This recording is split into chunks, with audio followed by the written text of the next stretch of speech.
Berdasarkan hasil rapat pleno rekapitulasi suara di tingkat Kabupaten Musirawas pada pemilihan Gubernur dan Wakil Gubernur Sumsel 2018, paslon nomor urut 4 Dodi Giri unggul dan meraih suara terbanyak dari ketiga paslon lainnya.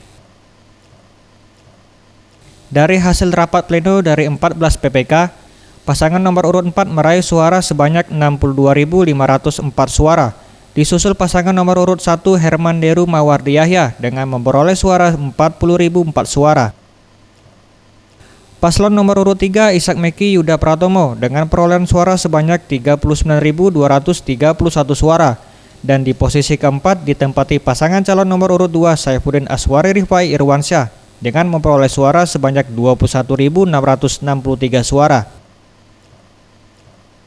Dalam rapat pleno terbuka rekapitulasi suara Pilgub Sumsel di Murah, saksi paslon nomor urut 4 enggan menandatangani hasil rekapitulasi dan menolak tegas dengan alasan DPT yang dinilai bermasalah.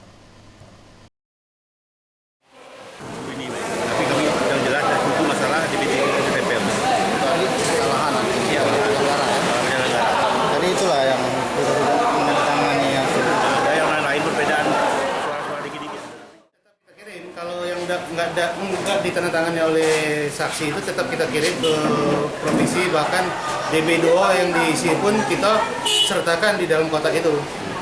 Nanti kita serahkan ke KPU provinsi untuk Usai dilakukan rekapitulasi suara, sejumlah berkas hasil rekapitulasi suara Pilgub Sumsel langsung dibawa pihak KPU Musirawas ke kantor KPU Provinsi Sumsel dengan pengawalan pihak kepolisian. Tim Liputan Sriwijaya TV.